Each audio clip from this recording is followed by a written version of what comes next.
तो हेलो बच्चों, फाइनली आप सभी लोगों ने वीडियो देखा है। मैंने देखा कि कितने लोग वीडियो देख रहे हैं।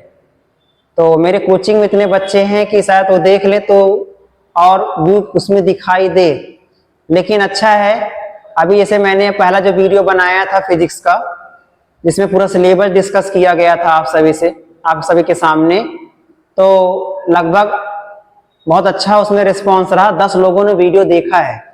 8 से 10 लोगों ने वीडियो देखा है और उस 10 लोगों ने मात्र उसमें से 2 लोग ऐसे हैं जो पूरा वीडियो देखे हैं। ठीक है ना। बाकी तो 8 लोग खाली शुरू किए थे, थोड़ी देर देखे, उसके बाद स्किप कर दिए। सर ये कैसे पता चल पा रहा है आपको? ये क्या है ना कि एक यूट्यूब में एक आता है, यूट्यूब स्टूडियो टाइप का आता है। जब हम उस पे जाते हैं, एनालिटिक्स पे जाते हैं, तो हमको सारा कुछ बताता है वो कि ये वीडियो देखने वाला किस एज का प्राणी था। ठीक है ना। और कितना देर तक ये वॉच किया है वीडियो को, ये किस समय वॉच किया है। तो बहुत चीजें हैं, पूरा यूट्यूब बता देता है। और किस देश का आदमी है, ठीक है ना, ये सब बता देता है। जैसे बहुत लोग हैं, जैसे कि ज्यादातर भारत, अगर कोई विदेशी भी देखेगा, अमेरिका का मान लो कोई बच्चा देख रहा है, ठीक है ना, तो वो भी यूट्यूब बता देता है हाँ कि आपका वीडियो अमेरिका में भी चल रहा है। इस तरीके से तो यूट्यूब में इतनी सारी फैसिलिटीज हैं। लेकिन ठीक है, शुरुआत तो जीरो से इंसान करता है। कम से कम हम माइनस में तो नहीं है। अगर यूट्यूब में कहीं अगर माइनस होता तो शायद माइनस में व्यू आ जाता, लेकिन माइनस में जाने का आपके ऊपर कंट्रोल नहीं है, और माइनस में कैसे ही आएगा। तो कहने मतलब है कोई बात नहीं, आने वाले समय में क्या पता धीरे धीरे होगा। लेकिन अगर कुछ प्रॉब्लम हो रही है वीडियो में तो कमेंट करते रहें, बताते रहें, सुधार कर लेंगे। ठीक है ना। कम चीजों में बेहतर किया जा रहा है, तो उसमें जितना ज्यादा आप देखते रहेंगे, बताते रहेंगे, तो साथ साथ चलेंगे तो जल्दी अच्छे से काम कर पाएंगे। तो आगे हम लोग आज शुरू करने वाले हैं। तो जो पहला लेक्चर है, ठीक है, अभी अपलोड कर दिया गया, उसको आप लोग देखें अच्छे से और बताएं उसमें क्या समस्या रह गई है, समझने में, लिखने में, पढ़ने में, कुछ तो बताएं, कमेंट करते रहें। अब आज हम लोग नेक्स्ट वीडियो में हुआ क्या था, हम लोग पढ़ रहे थे व्हाट इज इलेक्ट्रिसिटी, पूरा समझा दिया गया था। उसके बाद आपको एक डिफरेंस बताया गया था, पहली बार आपने जाना डिफरेंस, विद्युत और विद्युत में क्या अंतर होता है। और दूसरा बताया गया था विद्युत कैसे हम प्रोड्यूस किया जाता है। एकदम बेसिक क्लास था, जीरो लेवल से पढ़ाया गया था आपको उसमें। अब हम धीरे धीरे क्लास 12 का स्टैंडर्ड पे आएंगे। ठीक है। जो आज का लेक्चर रहेगा, इसमें आज हम पढ़ेंगे इलेक्ट्रिक चार्ज के बारे में। लेकिन उसके पहले आपको जो नेक्स्ट, इसके पहले जो वीडियो में पढ़ाया गया था, लास्ट में कुछ कारणों की वजह से वीडियो में कुछ प्रॉब्लम हो गया था, जिसके वजह से बीच में रुक गया था वीडियो। तो हम लोग पढ़ रहे थे मटेरियल ऐसे कौन कौन से होते हैं जो फ्री इलेक्ट्रॉन को एक्सेप्ट करते हैं, नहीं करते हैं। तो मुक्त इलेक्ट्रॉनों की उपस्थिति के आधार पे हम पढ़ रहे थे पदार्थों के प्रकार। ठीक है ना। याद रखे रहो बच्चा, इलेक्ट्रिसिटी में मेनली तो 3 ही पदार्थ होते हैं, मेन 3 पदार्थ होते हैं। ठीक है। मुक्त इलेक्ट्रॉनों के आधार पर या आवेशों के आधार पर। तो 3 कौन कौन से होते हैं? तो हम बात कर रहे हैं मुक्त इलेक्ट्रॉनों के आधार पर, मुक्त इलेक्ट्रॉनों के आधार पर, मुक्त इलेक्ट्रॉनों के आधार पर पदार्थ। ठीक है ना। तो 3 प्रकार के, मुख्यतः 3 प्रकार से लिए जाते हैं। पहला जिसको आप कहते हो कुचालक, ठीक है ना, on the basis of free electrons. तो पहला कुचालक, जिसे आप कहते हो नॉन कंडक्टर, या इसे क्या कहते हो इंसुलेटर। ज्यादातर आप इंसुलेटर शब्द यूज करते हो। दूसरा आपको बता दिया गया था सुचालक। बस यही बताते बताते वीडियो रुक गया था। तो सुचालक जिसे कहते हो आप लोग क्या, कंडक्टर। ओके। ये अब अगला नंबर 3 जो आता है उसे कहते हो अर्धचालक, जिसको बहुत फिजिक्स में सबसे लास्ट में पढ़ने वाले हो, सेकेंड बुक में। अर्धचालक इसे कहते हो semi conductor. Semi conductor mainly 3 प्रकार के होते हैं। ठीक है ना। हम इसमें एक और डिस्कस कर लेंगे, अपने लिए थोड़ा सा जानकारी होना चाहिए, क्योंकि पूरी दुनिया आज इसी पे डिपेंड हो रही है। धीरे धीरे इसी मटेरियल पर सरवाइव करना शुरू कर दिया गया है। और जिस देश के पास ये चीज ज्यादा है वो देश आज के डेट में आगे बढ़ता जा रहा है। उसका नाम क्या है? अतिचालक। अतिचालक पदार्थ जिसे कहते हैं क्या बताओ? सुपर कंडक्टर, जिसे कहते हैं सुपर कंडक्टर। ओके, ये 4 टाइप के मटेरियल। तो इंसुलेटर आप समझते हो, जिसमें बिजली का प्रवाह होना या जिसमें मुक्त इलेक्ट्रॉन बिल्कुल नहीं पाए जाते, जिसमें फ्री इलेक्ट्रॉन नहीं पाया जाता, ठीक, उसे क्या कहते हैं? कुचालक। या जिसमें बिजली का प्रवाह नहीं होता उसे कहते हैं कुचालक। फॉर एग्जाम्पल प्लास्टिक हो गया, ठीक है ना, पत्थर हो गया, मिट्टी हो गया, रबड़ हो गया, इन सब किसमें आता है? सब कुचालक में आ गया। ओके, सुचालक में क्या आ जाता है? जिसमें इलेक्ट्रॉन, जिसमें मुक्त इलेक्ट्रॉन ज्यादा मात्रा में पाए जाएंगे, बहुत ज्यादा, ठीक है ना, इसमें इलेक्ट्रॉन बहुत ज्यादा पाए जाएंगे, ठीक है, इसमें इजिली इलेक्ट्रॉन का प्रवाह आसानी से हो पाता है। इसमें सर क्या क्या आ जाएगा? सर कंडक्टर में तो बहुत कुछ आ जाता है, मेनली तो मेटल्स, जितने मेटल्स होते हैं मैक्सिमम मेटल्स, धातुएं, कॉपर हो गया, आयरन हो गया, सिल्वर हो गया, ठीक है ना, और क्या, जैसे कि आप समझते हो, और एक आता है इसमें ग्रेफाइट, ग्रेफाइट भी इसी में आ जाता है, जबकि है कार्बन, ठीक है ना, तो कार्बन का जो रूप होता है होता है ग्रेफाइट होता है, तो ग्रेफाइट आपका आता है कंडक्टर में, जो पेंसिल का नोक होता है जो लगा होता है। ओके, और अर्धचालक में क्या आएगा बताओ? इसमें आता है कार्बन, मेन तो इसमें आता है कार्बन, ठीक है ना, और क्या आता है बताओ? सिलिकॉन आता है, जर्मेनियम आता है, सिलिकॉन आता है, सिलिकॉन, सिलिकॉन आएगा इसमें, जर्मेनियम आएगा, ठीक है ना। बाकी चिंता वाली नहीं बच्चे, इसके बहुत अच्छे से हम इसको पढ़ने वाले हैं, ठीक है। फिजिक्स पार्ट 2 में बहुत पूरा चैप्टर ही है, सबसे लास्ट वाला, सिलिकॉन, जर्मेनियम। एक और होता है, ठीक है, इसका नाम है गैलियम, ठीक है ना, और क्या है? गैलियम।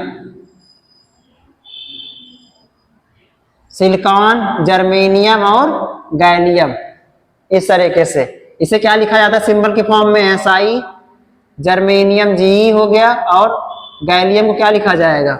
Ga, ठीक है ना। ये तो सिलिकॉन, जर्मेनियम, गैलियम। सबसे ज्यादा अगर यूज हो रहा है आज के डेट में सेमीकंडक्टर, तो क्या यूज हो रहा है? गैलियम, ठीक है ना। अब गैलियम जो होता है, इससे जो कंपाउंड बनाया जाता है, ठीक है ना, जैसे फॉर एग्जांपल LED बल्ब हो गया, ठीक है ना, टीवी हो गया, मोबाइल हो गया, जितने भी सब बनाए जा रहे हैं आज के डेट में ना, इन सब में गैलियम का यूज किया जा रहा है। जितने भी LED वाले सामान है, LED का full form light emitting diode होता है, ठीक है ना, तो उसको समझेंगे LED का क्या प्रोसेस होता है चैप्टर में जब पढ़ेंगे। तो अभी तो ज्यादातर गैलियम का यूज किया जा रहा है, जिससे इजिली हम लोग क्या ज्यादा ऊर्जा देगा, लेगा कम। सेमीकंडक्टर का क्या फायदा है? ये बिजली ज्यादा दे देगा लेकिन लेगा कम एनर्जी। या प्रतिरोध, प्रतिरोध जीरो तो नहीं होता, कुछ ना कुछ तो होता है प्रतिरोध, लेकिन बहुत कम। अगर आपने LED बल्ब छू के देखो, घंटे बाद 4-5 घंटे का चल रहा है आपका LED बल्ब, तब भी बहुत हल्का सा गर्म होगा, इतना गर्म होगा आप लोग छू सकते हो इजिली ना, गर्म रहता है लेकिन हल्का सा गर्म रहता है। इसका मतलब प्रतिरोध तो है इसमें, रेजिस्टेंस पाया जाता है अर्धचालक में, लेकिन कम पाया जाता है। ओके, अब आता है अतिचालक। इसका मतलब सर अगर रेजिस्टेंस क्या हम हटा भी सकते हैं क्या मटेरियल से? हाँ, आप रेजिस्टेंस को हटा भी सकते हो। तो ऐसा मटेरियल जिसमें रेजिस्टेंस मतलब इलेक्ट्रॉन को रोकने की क्षमता बिल्कुल शून्य होती है, उसे क्या कहते हैं? अतिचालक। इसमें क्या बताएंगे? प्रतिरोध, प्रतिरोध, प्रतिरोध लगभग इसका शून्य माना जाता है भैया, मतलब इलेक्ट्रॉन को रोकने की क्षमता ना के बराबर, जितना ज्यादा इलेक्ट्रॉन इसमें से गुजरेगा इस मटेरियल से उतना पास हो जाएगा। इसका मतलब सर इसमें कहा जाता है energy loss. Energy loss, electricity का जो एनर्जी होती है वह शून्य होता है। क्या होता है? शून्य। मतलब जितना, फॉर एग्जांपल मैं सुपर कंडक्टर हूं एक, तो जितना ऊर्जा मुझे दोगे मैं उतना ऊर्जा सामने वाले को पास कर दूंगा, एक भी ऊर्जा हम वेस्ट नहीं कर सकते। मतलब ठीक है, इन सब में एनर्जी लॉस होगी, चाहे सुचालक हो चाहे, सबसे ज्यादा इसमें लॉस होती है। अगर कोई तांबे का तार है, कॉपर वायर जो लगा दिया गया है, सिल्वर है, गोल्ड का लगा दो या आयरन का लगा दिया है, ठीक है ना, ये सब क्या होते हैं बताओ, इसमें रेजिस्टेंस ज्यादा पाया जाता है, प्रतिरोध ज्यादा, मतलब बिजली को रोकता ज्यादा है। इसीलिए देखो इससे बल्ब हो गया, अब बल्ब में टंगस्टन वायर यूज किया जाता है, या हीटर का वायर ले लो, बहुत ज्यादा उसमें हाईली रेजिस्टिविटी होता है, तो ये बहुत ज्यादा प्रकाश देता है, वो बहुत जलता है वो, ओके ना, तो रेजिस्टेंस का ज्यादा है, प्रतिरोध इसका ज्यादा होता है। फिर इसका कम, और सबसे कम अतिचालक का होता है। सर इसमें कुछ एग्जाम्पल बता दीजिए। तो अतिचालक में जो एग्जाम्पल ले लेंगे, इसमें आता है लेड, या कहते हो सीसा कहते हो इसको, या मरकरी, मरकरी जिसे पारा कहते हो, पारा, ठीक है ना, ये बहुत न्यूनतम तापमान पे काम करता है, इसको बनाना पड़ता है, कहीं मिलेगा नहीं ये, ठीक है ना, तो बहुत न्यूनतम तापमान पर इसको बनाया जाता है ठंडा करके, ठीक है ना। तो मरकरी हो गया, सबका टेम्परेचर फिक्स किया गया है, तो उतना जानना जरूरी नहीं है, लेकिन आप इसका और सर्च कर सकते हो। सर इसका यूज कहाँ करेंगे, सुपर कंप्यूटर में, मेट्रो ट्रेन हो गया, मान लो एरोप्लेन हो, जहां पे बहुत ज्यादा इलेक्ट्रिसिटी चाहिए, और कोशिश करना है कि अगर इस मार्कर से इलेक्ट्रिसिटी हमको पास कराना है, लेकिन हमें क्या करना है कि इस मार्कर को गर्म नहीं होने देना है, बिजली का प्रवाह हो लेकिन गर्म नहीं होने देना है, तो इसके लिए क्या, कौन सा मटेरियल यूज करेंगे, इसमें से सुपर कंडक्टर का यूज करेंगे, तो ये मटेरियल, इसमें बिजली का प्रवाह हो भी जाएगा और ये ठंडा ठंडा बना रहेगा जैसा है, ओके ना, टेम्परेचर चेंज नहीं होगा। समझ में आ गया ना। इस तरीके से हम लोगों ने मटेरियल के बारे में अच्छे से पढ़ लिया। तो फाइनली अब इसके बाद अब हम शुरू करते हैं न्यू टॉपिक, जाते हैं, फाइनली बेसिक पूरा अच्छे से कंप्लीट कर लिया इलेक्ट्रिसिटी का। अब हमारा टॉपिक में इंटर करते हैं, जो टॉपिक का नाम है विद्युत आवेश, इलेक्ट्रिक चार्ज। अब अच्छे से शुरू करते हैं, ठीक है, बाकी इसको नोट करें।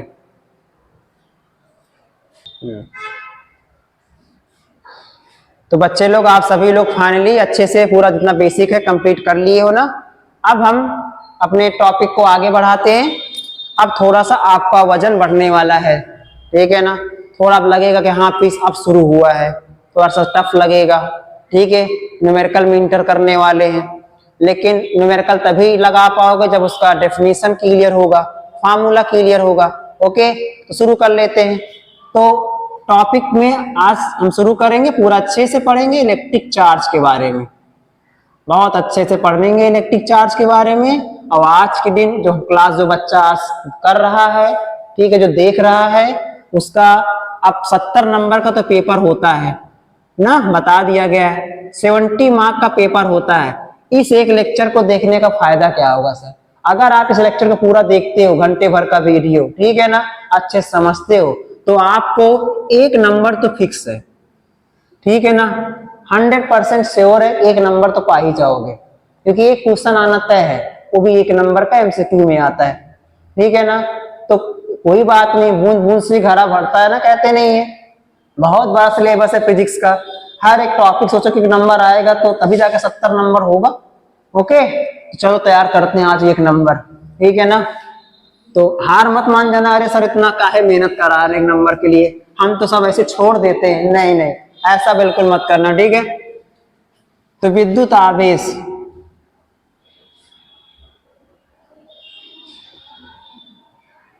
विद्युत आवेश, जैसे कि सर आपने बता तो दिया था, एक विद्युत होता है, एक वैद्युत होता है, ठीक है ना। तो इतना दिमाग पे जोर न डालना बच्चा लोग, ठीक है ना, कि हर बार लिखने के पहले सोचना कौन सा विद्युत लिखूं, और फिर पुरानी वीडियो को याद करें आप, ठीक सर ऐसा बताए थे, नहीं इतना नहीं सोचना है, ठीक है ना। जो मन करे विद्युत लिख देना, चाहे वैद्युत लिखो चाहे विद्युत लिखो, इन सबका लोड मत लेना, ठीक है ना, कि सोचने लगना कि बैठ के, लेकिन यूजली विद्युत का यूज करना हर जगह, ठीक है। विद्युत आवेश समझते हैं, तो क्या बताओगे, ऐसी वस्तुएं, ऐसी भौतिक राशि, ऐसे बोल लो, प्रत्येक वह भौतिक राशि, भाई ये क्या है, ये प्रकार का, ये बताओ, ये एक फिजिकल क्वांटिटी है ना, ये it is a physical quantity, physical quantity मतलब क्या है, ये भौतिक राशि है। कौन सी राशि है बताओ सर, इसका क्या मतलब है, फिजिकल क्वांटिटी मतलब किसे कहा जाता है भौतिक राशि, तो क्या बताओगे, प्रत्येक वह वस्तु या वह राशि, राशि माने वस्तु, प्रत्येक वह वस्तु जिनमें क्या पाया जाता है बताओ, द्रव्यमान, या बोल दो जिसमें परिमाण, हर वो चीज जिसमें परिमाण पाया जाता है या जिसको आप माप सकते हो, नाप सकते हो, उसे क्या नाम देते हैं, भौतिक राशि। मतलब अब किस मटेरियल से कितना आवेश जा सकता है, कितना आवेश ले सकता है, इसको तो नापा जा सकता है, इसीलिए इसका नाम क्या रखा गया, भौतिक राशि हो गई।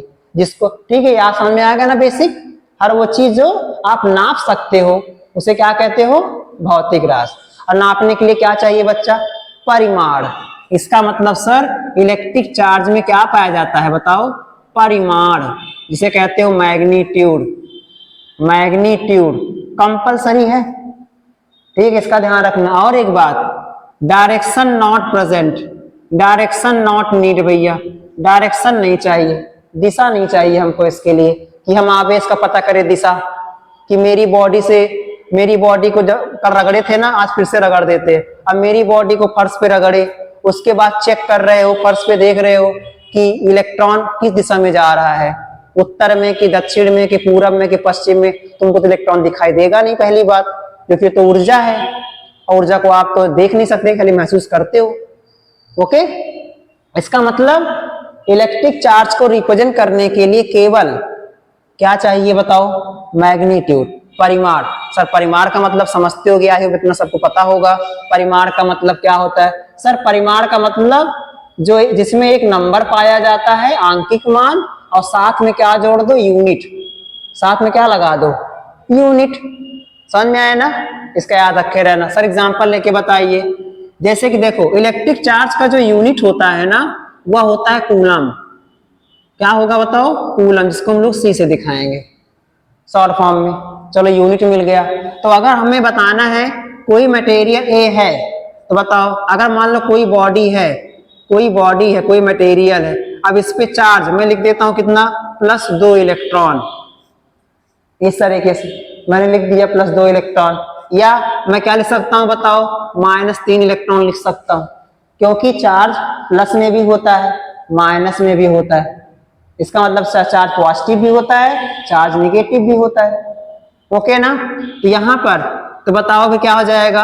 अब इसका मतलब हो गया, आंकिक मान आपको 2, 3 मिल गया। ये ईया हमने कल आपको डिस्कस किया था, जो इलेक्ट्रॉन है, इस इलेक्ट्रॉन को क्या कहा जाता है बताओ, इसे कहा जाता है फंडामेंटल पार्टिकल। इसे क्या कहते हैं, मूल कण। क्या बोलेंगे इसको, मूल कण, फंडामेंटल पार्टिकल कहा जाता है ये। और मैंने कल डिस्कस किया था इस चीज को नेक्स्ट पहले वाले वीडियो में, एटम। एटम में 3 चीज पाया जाता है, इलेक्ट्रॉन, प्रोटॉन और न्यूट्रॉन। तो हमें इलेक्ट्रिसिटी के लिए सिर्फ 2 चीज चाहिए होता है। क्या क्या चाहिए, एक इलेक्ट्रॉन और एक प्रोटॉन। और प्रोटॉन को हम लोग प्रोटॉन नहीं बोलते इलेक्ट्रिसिटी में, उसको क्या बोलते हैं, पॉजिट्रॉन। ठीक है ना, तो इसका मतलब सर ये इलेक्ट्रॉन हो गया -E, इसमें एक पाया जाएगा पॉजिट्रॉन। तो पॉजिटिव चार्ज को क्या बोला जाता है बताओ, पॉजिट्रॉन। इसको हम लोग क्या लिखेंगे, +E। तो पॉजिट्रॉन को +E और इलेक्ट्रॉन को -E। ओके, इस तरीके से। और इस E की वैल्यू बताओ कितना होता है बच्चा, 1.6 10⁻⁻19, ये कूलम। ये चार्ज, ये मूल कण आपको पता होना चाहिए। ठीक है ना, मूल कण की वैल्यू कितना होगा, एक 1.6 10⁻⁻19 कूलम। ओके, माइनस बोलेगा माइनस, प्लस बोलेगा तो प्लस, जो भी कर लेंगे यूज। ठीक है ना। अब इलेक्ट्रॉन, सवाल में कभी भी माइनस प्लस का यूज नहीं करना है। ठीक है ना, कि खाली ई लिखा है तो कितना ही मान रखना है। ठीक है ना, इसे बस। हाँ, माइनस प्लस का यूज वहां करेंगे जब बोलेगा इलेक्ट्रॉन की कमी है, ये बताओ, इलेक्ट्रॉन की अधिकता है तब बताओ, तब वहां माइनस प्लस का ध्यान देना है। जब बोलेगा इस पदार्थ से 100 इलेक्ट्रॉन निकल रहे हैं, अब यहाँ माइनस प्लस का ध्यान देना बहुत जरूरी है, कि +100 होगा कि -100 होगा, ये ध्यान देना पड़ेगा। बाकी ई का मान हमेशा रखते जाना। ओके, इतना समझ में आ गया चार्ज के बारे में। और चार्ज का अब ध्यान देना, जिसमें डायरेक्शन नहीं पाया जाता, केवल मैग्नीट्यूड पाया जाता है, दैट मीन्स ये कौन सी फिजिकल क्वांटिटी होगा बताओ, इसे कहा जाएगा, अर्थात ये कौन सी फिजिकल क्वांटिटी होगा, इसे कहा जाएगा अदिश राशि। कौन सी राशि होगा ये कौन सी भौतिक राशि होगा बताओ, अदिश राशि। भाई भौतिक राशि दो प्रकार की होती हैं, सदिश अदिश। ये कौन सी राशि होगी? अदिश। इसका मतलब आवेश कौन सी राशि है? अदिश राशि है। शॉर्ट फॉर्म में सी से दिखाएंगे। आवेश धनात्मक भी होता है, आवेश ऋणात्मक भी होता है, शून्य भी हो सकता है। आवेश का मान शून्य भी हो सकता है, शून्य चार्ज भी हो सकता है। शून्य का मतलब उदासीन है, ना तो दे रहा है ना तो ले रहा है। ओके, ये भी ध्यान देना है। इलेक्ट्रॉन, इसका बताए थे, आवेश का जो मूल कण होगा वो क्या होगा? इलेक्ट्रॉन होता है, पॉजिट्रॉन होता है। इलेक्ट्रॉन नेगेटिव वाले को इलेक्ट्रॉन, प्लस वाले को पॉजिट्रॉन। ठीक है ना। ई की जो वैल्यू होगा 1.6 10⁻⁹ कूलम। समझ में आया ना? अगर अब इसका मतलब मैंने समझा दिया था। माइनस का मतलब क्या होगा बताओ? इलेक्ट्रॉन का निकलना कि जुड़ना। अगर प्लस क्यू है इसका मतलब बताओ क्या है? इलेक्ट्रॉन की कमी। क्या हो रहा है? इलेक्ट्रॉन की कमी हो रहा है। अगर वही चीज माइनस क्यू है तो इलेक्ट्रॉन का अधिकता, इलेक्ट्रॉन की अधिकता, इलेक्ट्रॉन की अधिकता। ठीक है ना। यहाँ पे इलेक्ट्रॉन इंक्रीज कर, सॉरी, यहाँ पे इलेक्ट्रॉन लॉस हो रहा है, लॉस। यहाँ पे इलेक्ट्रॉन गेन कर रहा है। माइनस का मतलब gain, gain of electron. Okay, समझ में आ गया? तो अब आप सवाल लगाने के रेडी हो रहे हो धीरे धीरे। ओके, अब आता है इसी में सवाल, अभी नहीं आएंगे, पहले हम पढ़ते हैं इलेक्ट्रिक चार्ज के प्रॉपर्टीज के बारे में। ठीक है ना। मैंने अभी तक इतना समझा दिया, शॉर्ट नोट्स आपको पूरा बना के दे दिया है, इतना ही याद रखना है अभी तक, एकदम ये दिमाग में भूलना नहीं है। इलेक्ट्रिसिटी का एकदम बेसिक पॉइंट है ये, सभी के दिमाग में छपा रहना चाहिए। ओके, अब आता है, अब मैं साइंटिस्ट की बात नहीं कर रहा हूं। सर आप कूलाम के बारे में नहीं बताए, बेंजामिन फ्रैंकलिन के बारे में नहीं बताए, जिन्होंने शुरुआत किया था, रगड़ा था, फिर आवेश आया था। बताने को बहुत कुछ बताया जा सकता है, ठीक है ना, लेकिन मैंने आपको इतना बेसिक बताना था, इंपॉर्टेंट था, मैंने आपको समझा दिया। बाकी कुछ काम आप भी तो कर लो, एनसीईआरटी बुक पढ़ लो, या आपके पास जो भी रेफरेंस किताब हो उससे पढ़ लो, और फिर कोई डाउट हो तो बताना। ठीक है, अब देखेंगे प्रॉपर्टीज के बारे में। Properties of charge, properties of charge, इसके बारे में देखेंगे। ठीक है ना। आवेशों का गुणधर्म, इस पे बात करते हैं। तो मेनली जो आवेशों के जो गुणधर्म होते हैं तीन प्रकार के। कितने प्रकार के? तीन प्रकार के। सर पहले लिख दीजिए। पहले इसका जब हम डिस्कस करेंगे, आवेश होते हैं, आवेश संरक्षित होते हैं, आवेश संरक्षित होते हैं। बिल्कुल चिंता न करें, हम लोग हर एक चीज बाकायदा एग्जाम्पल समझने वाले हैं अच्छे से। इसका मतलब क्या होता है? दूसरा, आवेश क्वांटीकृत होता है, आवेश क्वांटीकृत है, आवेश क्वांटीकृत है। ठीक है ना। तीसरा, आवेशों की योज्यता, आवेशों की योज्यता। ठीक है ना। मतलब कंजर्वेशन ऑफ चार्ज, पहले इसको समझेंगे हम लोग, कंजर्वेशन ऑफ चार्ज, एक एक करके अच्छे से समझेंगे। और ये क्या हो जाएगा? Quantization of, quantization of charge, इसको समझेंगे अच्छे से। ये बहुत इंपॉर्टेंट है, इस पे क्वेश्चन आना तय है। ठीक है ना। चाहे कंपटीशन हो, चाहे कुछ भी हो जाए, कोई भी एग्जाम होगा, यहां से एक सवाल बनता ही जरूर है। ठीक है ना। आवेशों की योज्यता, एडिटिविटी ऑफ चार्ज, इस पे सवाल देता नहीं क्योंकि बहुत आसान लगता है, इसलिए इसको जल्दी देता नहीं है।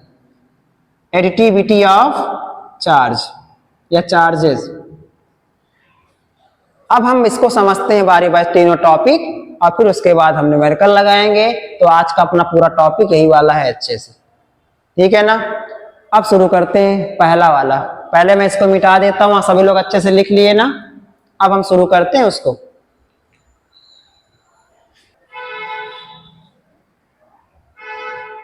हाँ तो बच्चे लोग देखें यहाँ पे।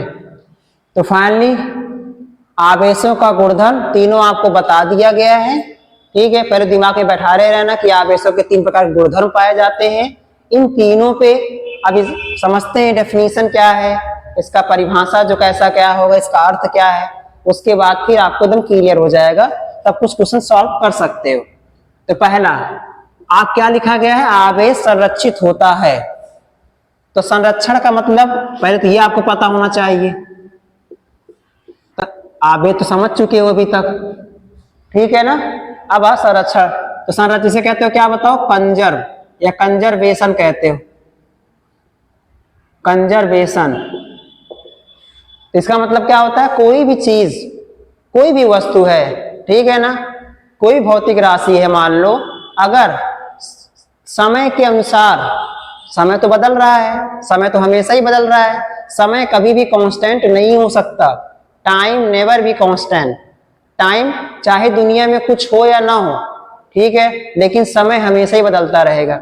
अगर समय बदल रहा है तो बहुत चीजें अपने समय के अनुसार बदल जाती हैं। आपको कहा भी जाता है इंसानों को, खासकर बेटा बेटी, समय के अनुसार इंसान को बदल जाना चाहिए। नहीं भाई, क्यों बदले, ठीक है ना, आपकी इच्छा है, बदलना है बदलो, नहीं मत बदलो, ठीक है ना। तो वही चीज है, जो अपने आप को बदल दिया तो कहेंगे वो संरक्षित नहीं रह गया, और जो समय के अनुसार अपने आप को बिल्कुल नहीं बदला, जो जैसा है, जैसे पहले बचपन में दिख रहा था वैसे अगर बुढ़ापे में भी आपको दिख रहा है ना वो, तो समझ जाना वो भाई क्या हो गया, वो संरक्षित हो गया है। लेकिन ऐसा तो इंसान में तो पॉसिबल नहीं है ये, लेकिन ठीक है ना, लेकिन साइंस में पॉसिबल है चीजें में, कि चीजों को हम कंजर्व कर सकते हैं। लेकिन एक्चुअली में ऐसी चीजें हैं, दुनिया में ऐसी कोई चीज नहीं है जिसको परमानेंट हम लोग कंजर्व कर सकते हैं, कुछ ना कुछ तो चेंज हो ही जाता है। लेकिन बात जब एनर्जी की आ जाती है ना, तो वहां पे थोड़ा सा न्यूट्रल हो जाते हैं। एनर्जी को कंजर्व किया जा सकता है ना, कैसे करेंगे अब। तो आपने बचपन में पढ़ा होगा, क्योंकि आवेश क्या है, प्रकार, एक प्रकार की ऊर्जा है।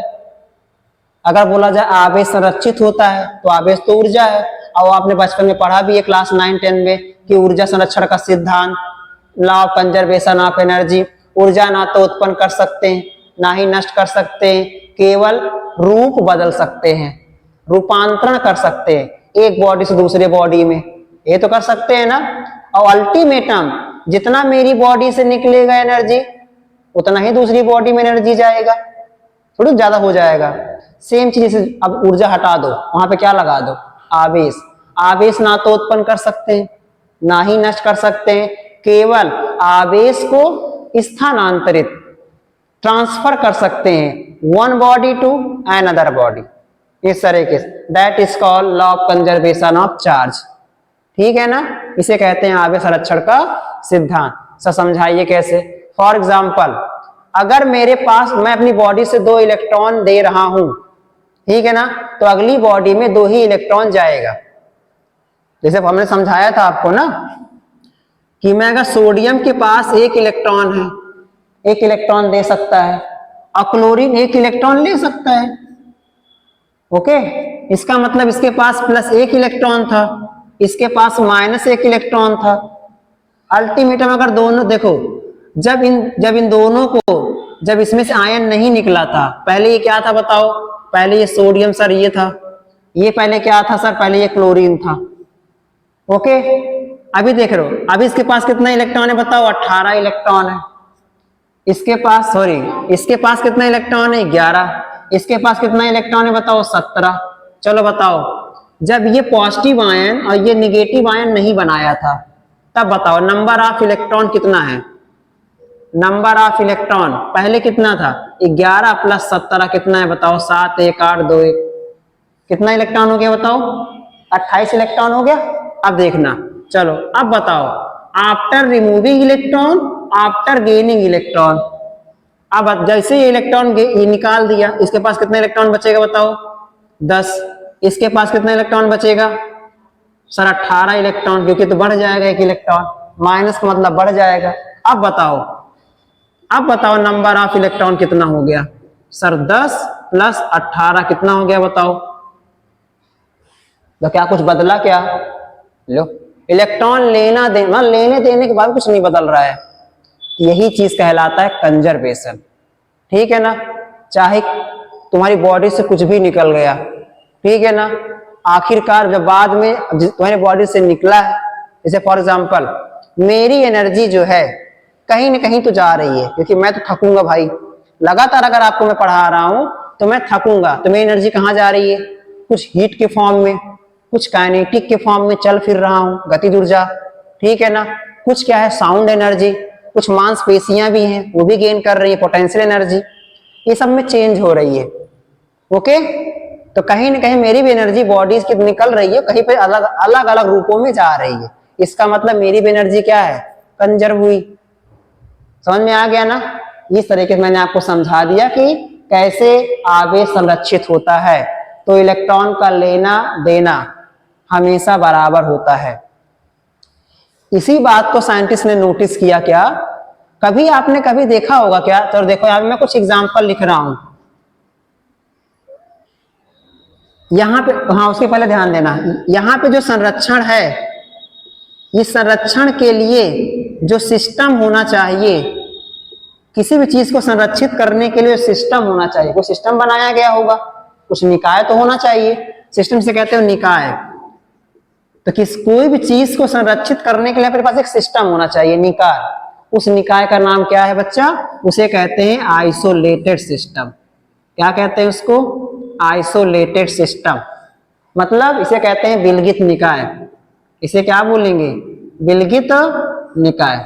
ये बात समझ में आ गया ना, मतलब ना तो एनर्जी लेना है ना तो एनर्जी देना है, सही है ना।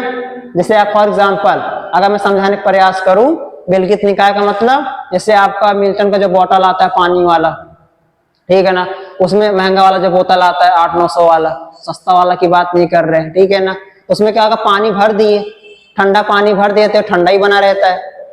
दुनिया में कुछ भी आंधी तूफान कितनी गर्मी पड़ जाए ठंडा ही बना रहेगा वो। अगर गरम गरम चाय पानी भर दिए हो फिर भी गर्म बना है, चाहे बाहर कितना ठंडी क्यों ना पड़ रहा हो। ओके, दैट इज विलगित निकाय, आइसोलेटेड सिस्टम, ठीक है ना। और मैंने 4 के थ्रू समझा दिया ऐसे, चलो ये हो गया। अब देखो मैं क्या समझा रहा था, तो आपने बच्चा लोग नोटिस किया होगा एक चीज, पहले मैं इसको हटा रहा हूं, पहला अपना समझ में आ गया अच्छे से ना, आवेश संरक्षित होता है।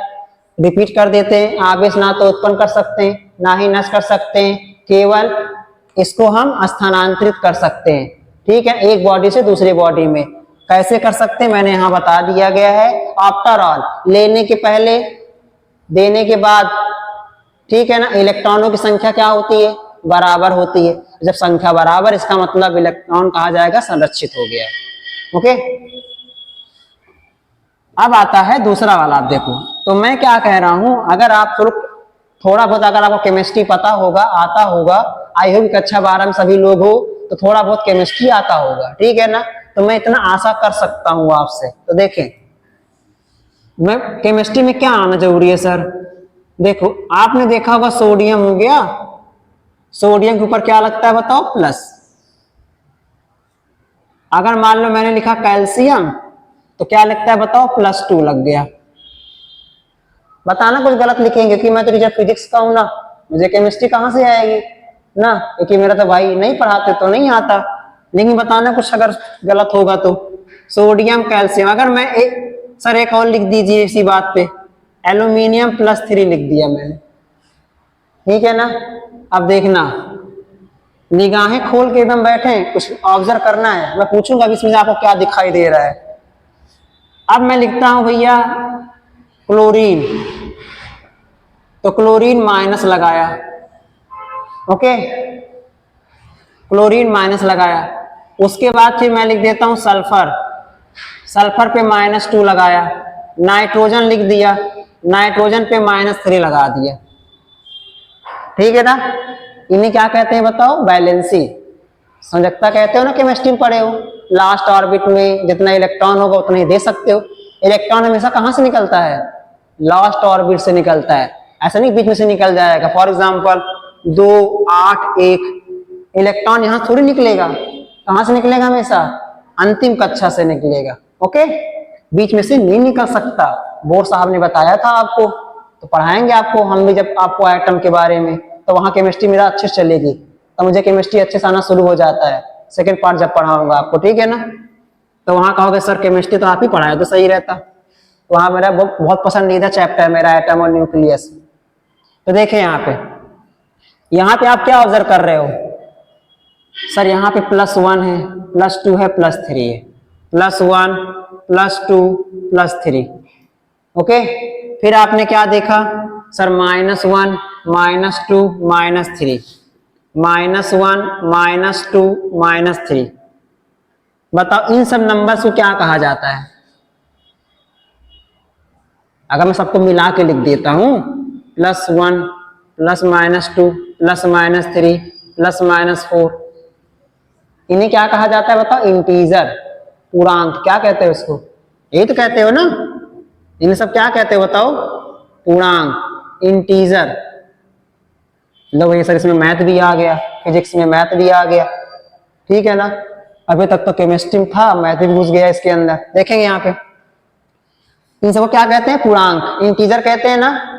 इसका मतलब सर क्या कंफर्म हो रहा है, अब कुल 118 एलिमेंट हैं और उन्हीं एलिमेंटों में कुछ एलिमेंट ऐसे हैं जिनको हम बिजली के रूप में यूज करते हैं, इलेक्ट्रॉन, ठीक है, तार और बनाने के लिए। अब देखना, क्या कहीं पर आपने आज तक कभी देखा है किसी भी एलिमेंट के ऊपर, नोटिस करना, अगर आपने थोड़ा केमिस्ट्री अच्छे से पढ़ा होगा तो, क्या कहीं पर +1.5 देखा है, -2.5 देखा है, या -1/2 देखा है, या +1/3? कभी एलिमेंट के ऊपर क्या कभी ऐसा लगा हुआ देखा है? नहीं देखा ना। बस यहीं पर साइंटिस्ट का दिमाग खुला। क्या बता रहे हैं? इसका मतलब हर एक एलिमेंट के ऊपर जब भी इलेक्ट्रॉन पाया जाएगा वह इंटीजर के फॉर्म में पाया जाता है, कभी भी डेसिमल के फॉर्म में नहीं पाया जाएगा, कभी भी फ्रैक्शन के फॉर्म में नहीं पाया जाएगा, भिन्न के रूप में। समझ में आया ना? That is called क्वांटीकरण।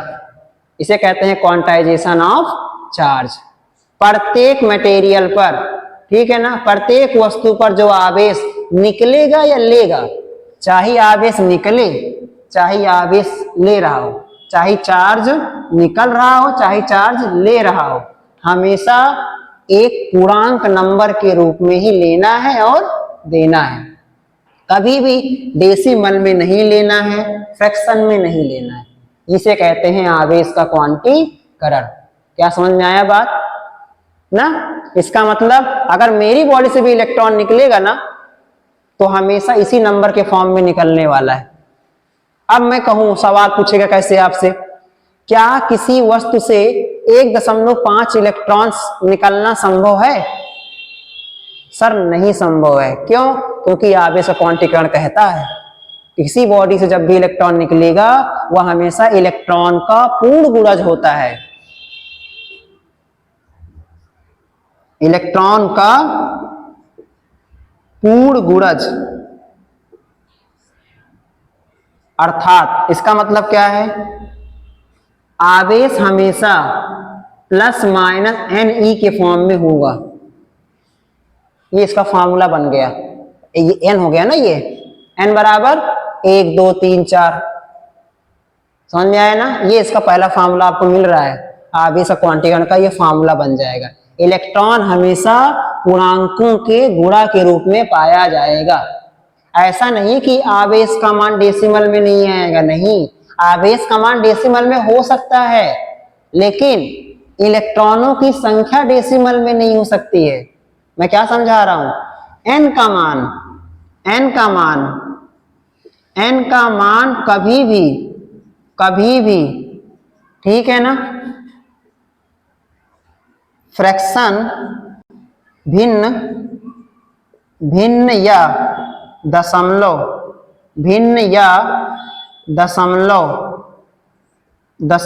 में नहीं होना चाहिए, नहीं होना चाहिए। n माने क्या होता है? n माने नंबर ऑफ इलेक्ट्रॉन, इलेक्ट्रॉनों की संख्या। तो इलेक्ट्रॉनों की संख्या कभी भी दशमलव में नहीं पाई जाती, भिन्न के रूप में नहीं पाया जाएगा, केवल हमेशा पूर्णांक के रूप में, केवल पूर्णांक के रूप में पाया जाता है। इसे ही आवेश का क्वांटीकरण कहते हैं। ये पूरा परिभाषा लिख सकते हो एग्जाम में। अब पूछा गया बोर्ड एग्जाम में, यूपी बोर्ड वालों बच्चे आप सभी के एग्जाम में क्वेश्चन पूछा ही गया 1 नंबर में, आप इस कॉन्टेक्ट अकाउंट से आप क्या समझते हैं, या एमसीक्यू पूछेगा, ठीक है ना, 4 ऑप्शन दे देगा, बोलेगा इनमें से इलेक्ट्रॉनों की संख्या नहीं हो सकती है, 4 ऑप्शन दे दिया, इनमें से इलेक्ट्रॉनों की संख्या नहीं हो सकती है, 1.5, 2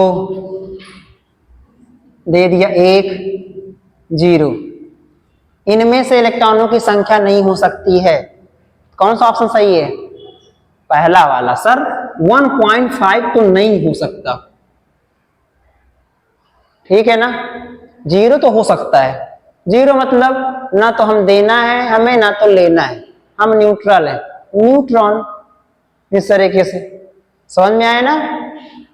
तो फाइनली आपका 1 नंबर तैयार हो गया, ठीक है ना। अब बात करते हैं 2 नंबर का। इस पे 2 नंबर का भी एक सवाल बनता है, तो 3 नंबर कर देते हैं, थोड़ा सा वेटेज बढ़ा देते हैं आपका।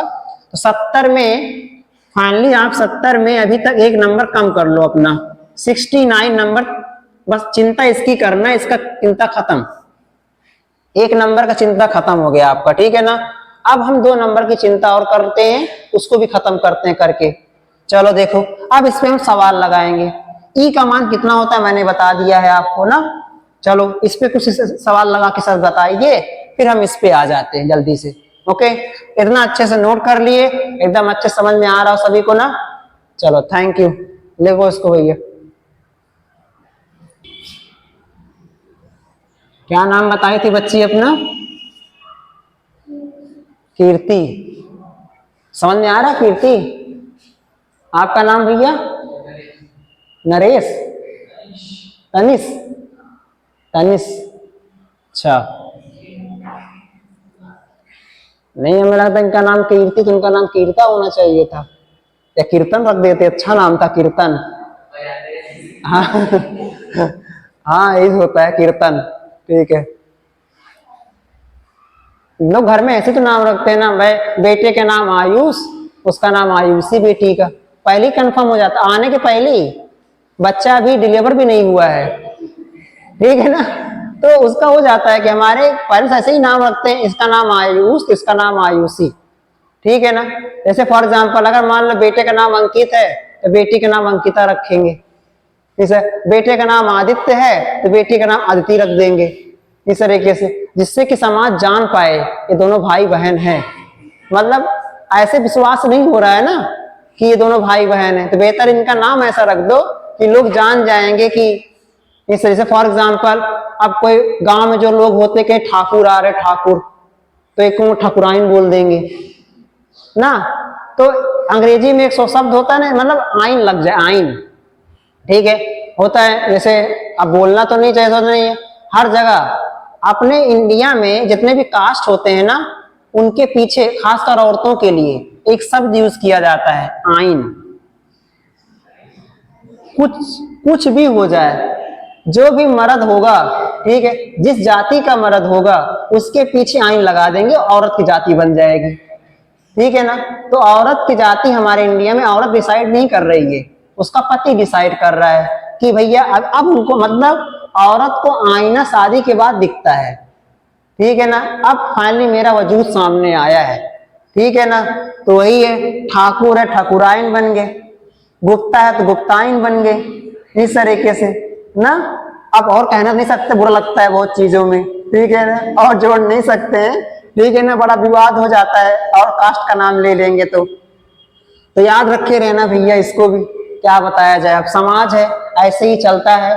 लेकिन इसीलिए कहते हैं कि कास्ट सिस्टम होना ही नहीं चाहिए, होना ही नहीं चाहिए। तो बच्चा लोग, आप सभी लोग इसका जरूर ध्यान दें।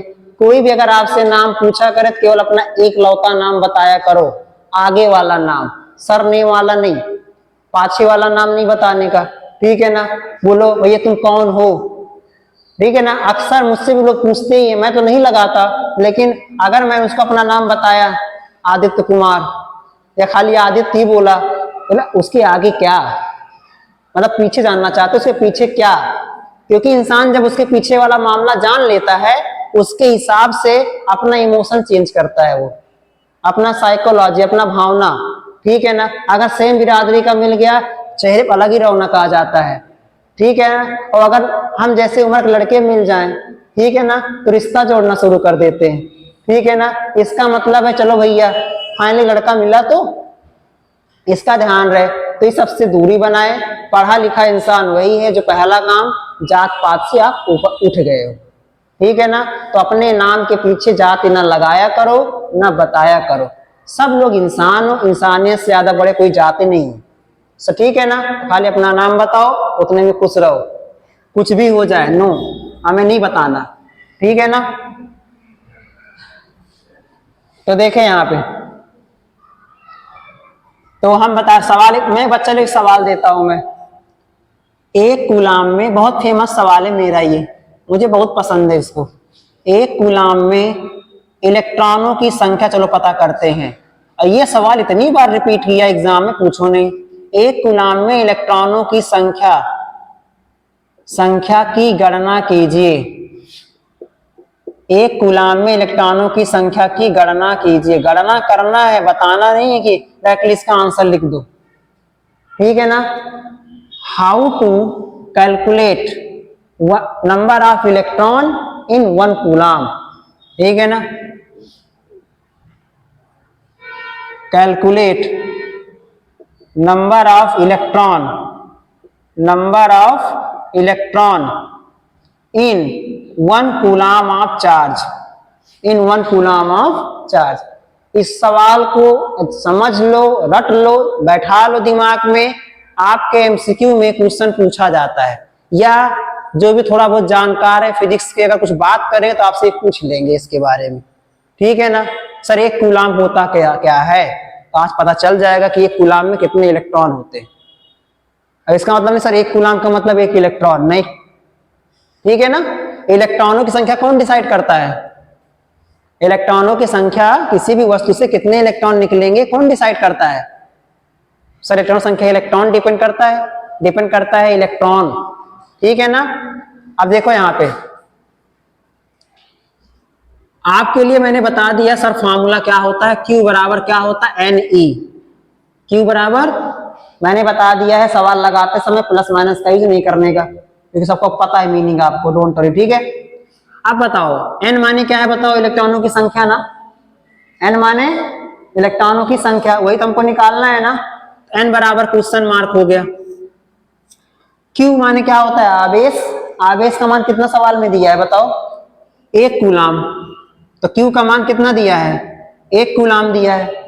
और बताओ E का मान कितना होता है, 1.6 10⁻⁻19 कूलम या कूलाम। ओके, वैल्यू पुट करो, सॉल्व करो, अपना आंसर लो। चलो फिर Q का मान 1 हो गया, N का मान आई डोंट नो, थोड़ी देर बाद नो, ठीक है ना। E का मान 1.6 10⁻⁻19 कूलम, ठीक है ना। तो इसको हटा भी देते हैं। अब बताओ n का मान निकालना है। जब n का मान निकालना है तो क्या होगा बताओ, मल्टीप्लाई डिवाइड में चेंज करो, एकदम अच्छे समझेंगे। बायोलॉजी वाले बच्चों ध्यान से देखना है आप सभी को। मैथ वालों के लिए बाएं हाथ का है, लेकिन बायोलॉजी वालों के लिए दाएं हाथ का है, ठीक है ना। तो देखें यहाँ पे n का मान, यह दोनों हाथ से भी लगाना पड़ जाएगा, ठीक है ना। डेसिमल को हटाएंगे, डेसिमल के बाद एक डिजिट है ना बच्चा, तो डेसिमल को जब हटाएंगे ना तो ऊपर क्या लग जाएगा बताओ, 0, ऊपर 10 हो जाएगा, नीचे हो जाएगा 16, ठीक है ना। इस पावर को जब ऊपर ले जाएंगे, अभी रहने देते सर, एक स्टेप और कर दिए, थोड़ा थोड़ा लेकर चलिए इस तरीके से। अब देखना, काटो इसको, 2 पंचे 10, 2 अठे 16। हाँ सर मजा आ रहा है, काट दिए, ठीक है ना। 2 पंचे 10, 2 अठे 16। अब बताओ 5/8, ठीक है ना। अब इस पावर को जब ऊपर ले जाएंगे बच्चा तो क्या हो जाएगा, -19 है ना, तो घात का नियम, ऊपर ले जाओगे तो +19।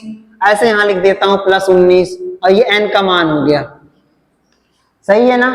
आगे पीछे कर सकते हो ऐसे, डोंट वरी। तो n बराबर, सर अब बायोलॉजी वाले बच्चे सोचने लगते हैं सर 5 में पहाड़ा तो जाए, मतलब 5 में पहाड़ा 8 का जाएगा ही नहीं, बहुत छोटा नंबर है, 8 बड़ा है, तो बड़ा कर लो, क्या दिक्कत है, नंबर आपके सामने है। यहां बताओ 10 के पास कितना 0 है, 19 0 है, कितना 0 है, एक 0 ले लो भाई, इसको दे दो, दे सकते हो सर। यहाँ 50 कर लो, बटे में 8 हो गया। जैसे इसको एक 0 दे दिए, कितना जीरो बचेगा बताओ सर? 18 बचेगा इसके पास, सही है ना सर? हाँ सर, अब काटना आसान हो गया, ठीक है ना। अब 50 को 8 से भाग कर दो, चलो बताओ फिर कितना हो जाएगा? ये 2 चौक 8 और 2 2 दूना 4, 25 बचेगा। यहाँ पे 2 से काट दिया गया है, मतलब एन का मान कितना आ गया? 25/4 10 की घात 18। अब 25 को 4 से भाग कर दो तो 4 छंग 24, एक कैरी डेसिमल 0, 4 दूनी 8, 10 में से 8 गए 2, डेसिमल 0, 4 पंचे 20। मतलब आंसर क्या आ गया बताओ? एन का मान 6.25 10 की घात 18 इलेक्ट्रॉन। कितना है इलेक्ट्रॉन संख्या बताओ? 6.25 गुणे 10 की घात 18 इलेक्ट्रॉन। बात समझ में आ गया ना? इस तरीके से इसका मतलब इसको डायरेक्टली याद कर लो, इतना लंबा लंबा हमेशा नहीं करना है। मैंने प्रोसेस पूरा अच्छा समझा दिया है, स्टेप स्टेप कैलकुलेशन भी समझा दिया है। फिजिक्स में बहुत टफ टफ कैलकुलेशन आते हैं, तो डेसिमल से रिश्ता बना लो और मल्टीप्लाई डिवाइड से रिश्ता बना लो अच्छे से। बहुत सिंप्लीफाई करना पड़ता है, कैलकुलेशन तेज करना पड़ेगा, लेकिन डोंट वरी, अभी हम जिंदा हैं, हम आपको बताएंगे, ठीक है ना। तो ये तो एन का मान 6.25। जब भी आपसे बच्चा आपसे पूछा जाएगा, जबान पे होना चाहिए, एक कूलाम में कितने इलेक्ट्रॉन होते हैं? सर एक कूलाम में 6.25 10 की घात 18 इलेक्ट्रॉन पाए जाते हैं। अब आप सभी का काम, ठीक है ना, आप सभी लोग तुरंत मुझे लगा के बताएं, ठीक है ना। ये वाला 8 कूलाम में इलेक्ट्रॉनों की संख्या की गणना कीजिए। बताइए, सब लोग लगाते रहे, जो बच्चा लोग आप सभी लोग वीडियो देख रहे हो वो सभी लोग इसका आंसर कमेंट बॉक्स में करें, बताएं इसका आंसर क्या होगा, ठीक है। तो आपको मैं समय दे रहा हूं 2 मिनट का, 2 मिनट बाद इसका आंसर आप कमेंट करिए और आप सभी लोग मुझे आंसर बताएं इसका।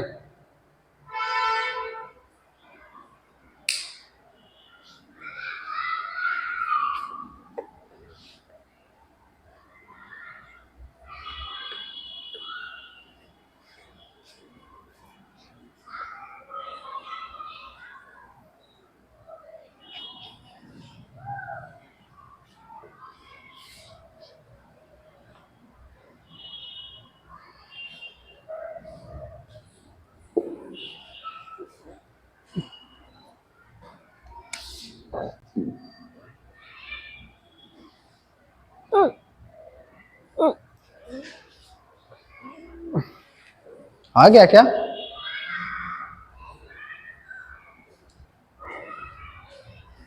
आई होप कि आप सभी का आंसर आ गया होगा। तो एन का मान कितना आया?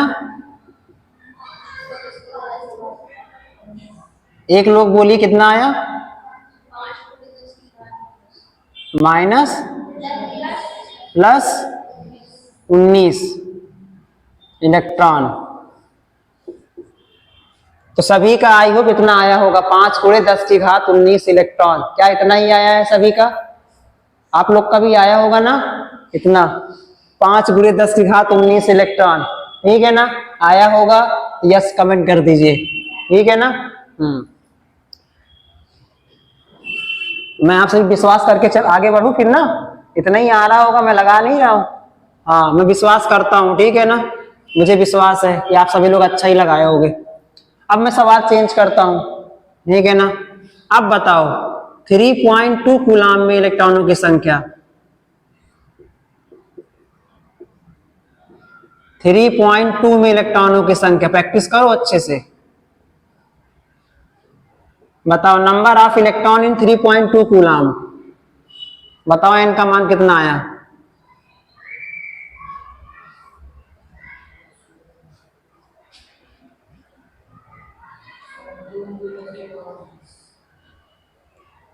एक बच्चा है बहुत तेज लगा रहा है अचानक से, ठीक है ना, आप सभी को भी आ ही गया होगा।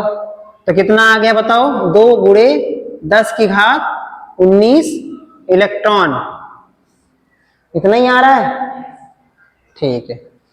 सर आप बच्चों वाला सवाल दे रहे हैं, थोड़ा कठिन सवाल दीजिए। ठीक है ना। सवाल है बच्चा, ध्यान सुनो। अब एक वस्तु से 100 इलेक्ट्रॉन निकल रहा है, तब आवेश की गणना कीजिए।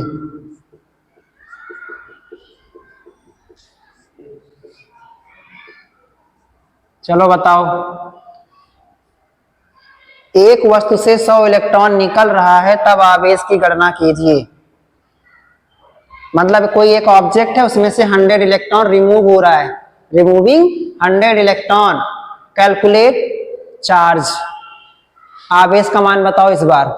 100 इलेक्ट्रॉन निकलने पे आवेश का मान कितना होगा?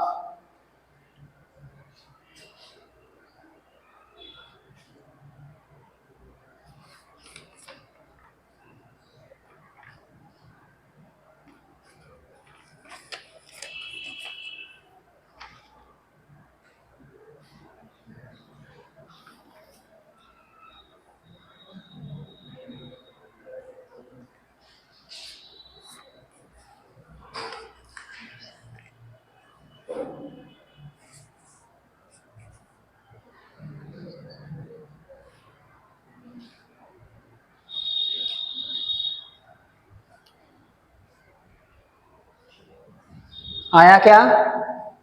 हाँ, तो इसमें क्या बताना है, एक बार क्यू बताना है, क्यू। तो आपने लगाया होगा सर क्यू बराबर एन ई होता है। एन का मान कितना है बताओ?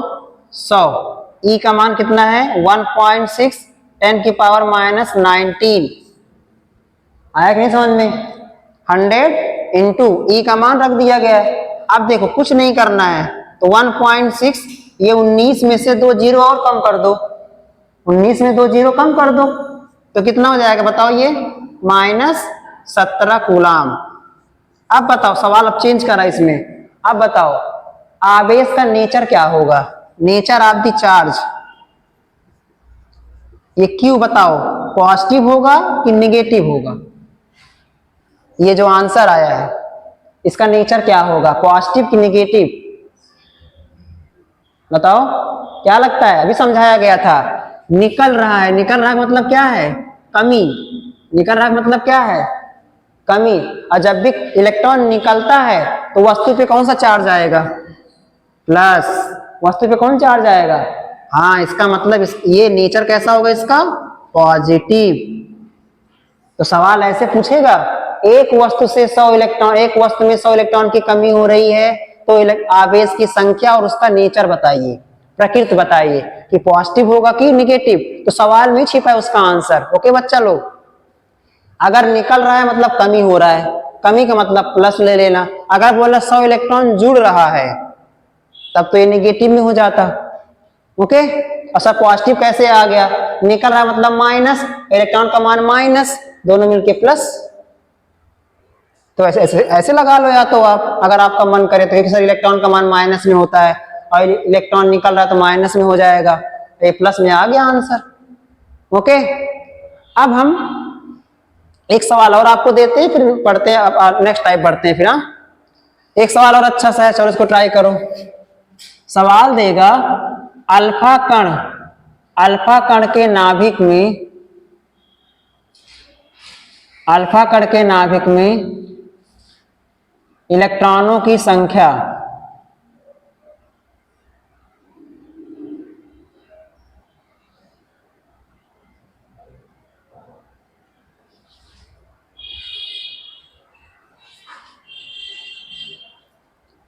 सॉरी, आप इसको नहीं बताएंगे? अल्फा कण के नाभिक में इलेक्ट्रॉनों की संख्या नहीं, अल्फा कण के नाभिक में, नाभिक के लिए, अल्फा कण के नाभिक के लिए आवेश की गणना कीजिए, आवेश की गणना कीजिए। ये सवाल रहेगा बच्चा, ठीक है। अल्फा कण के नाभिक के लिए आवेश की गणना कीजिए। Calculate the charge for the nucleus of the alpha particle. Alpha कण, अब सर इसमें कुछ दिया ही नहीं है फिर भी आप पूछ रहे हो। अब इसका मतलब है सारा मामला अल्फा कण का है, अल्फा पार्टिकल। तो मैं थोड़ा सा आपको हिंट दे देता हूं बच्चा लोग, निकालना क्यू है, सर क्यू का मान तभी आता है जब हमको एन का मान पता होगा। क्यू का मान निकालने के लिए क्या क्या चाहिए बताओ?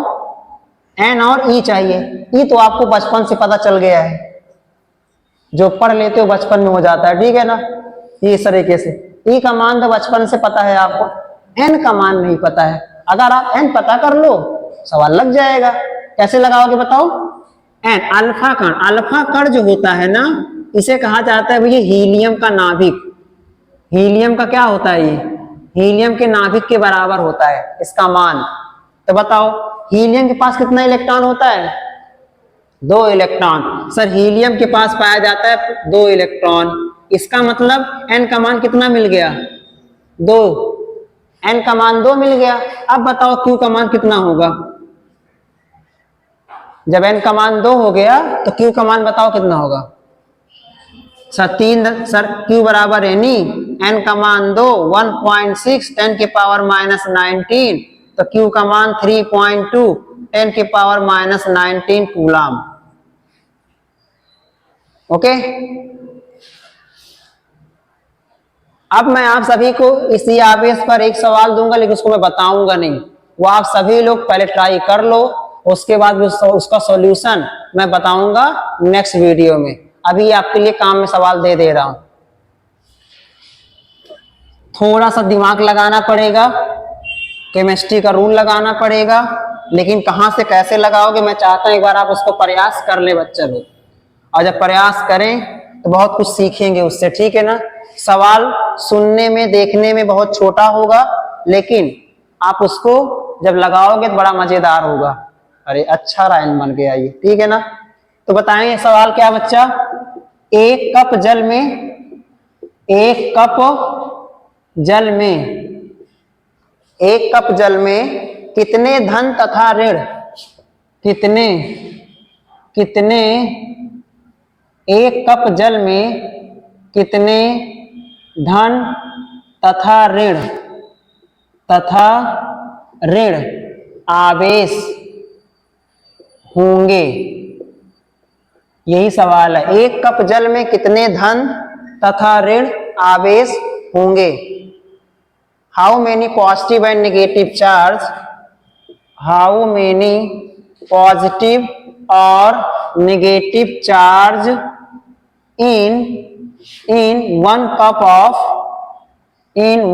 ऑफ वाटर, ये आपको बताना है, ठीक है ना। इसको आप लोग ट्राई करिएगा।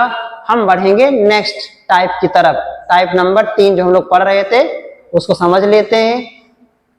बाकी सवाल बहुत अच्छा सवाल है, एनसीईआरटी का सवाल है, अच्छे इसको लगाएं। कॉम्पिटिटिव कंपटीशन में कई बार पूछा गया है सवाल ये, ठीक है ना।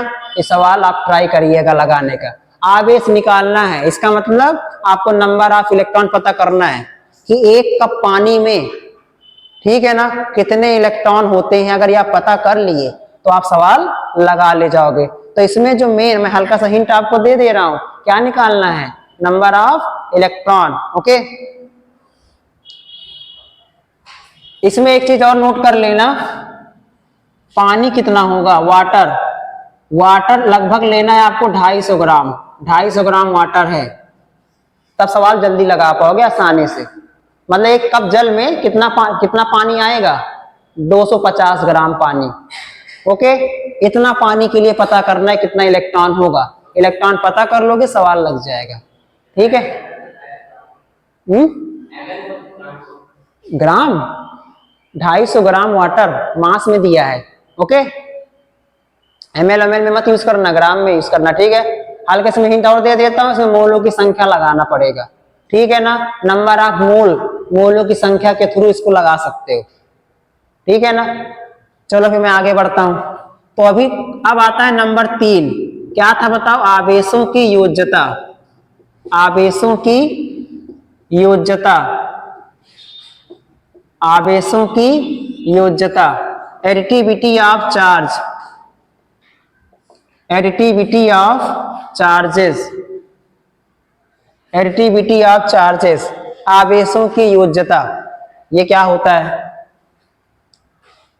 अगर इसकी बात करें बच्चा तो बताओ, अगर मान लो मेरे पास एक बक्सा हो, ठीक है ना, या मान लो कोई भी चीज है अंदर से पूरा खाली है, अब उसके अंदर मैंने भर दिया बहुत कुछ आवेश, जैसे मान लो मैंने 2 इलेक्ट्रॉन, 3 इलेक्ट्रॉन, 5 इलेक्ट्रॉन, -2 इलेक्ट्रॉन सब भर दिया उसके अंदर इस तरीके से। अब फर्क बताओ क्या, अब मैं पूछूं मेरे पास कुल कितना इलेक्ट्रॉन। अब जानते हो इलेक्ट्रॉन कौन सी राशि है, अदिश राशि है। अदिश राशि की प्रॉपर्टी क्या होती है बच्चा, अदिश राशि प्रॉपर्टी क्या होती है, अदिश राशियों को सिंपल गणित के नियम से जोड़ घटा सकते हो, गुणा भाग कर सकते हो, क्योंकि अदिश राशि में दिशा तो पाया नहीं जाता, और जहां दिशा नहीं होगा वहां एंगल नहीं आएगा।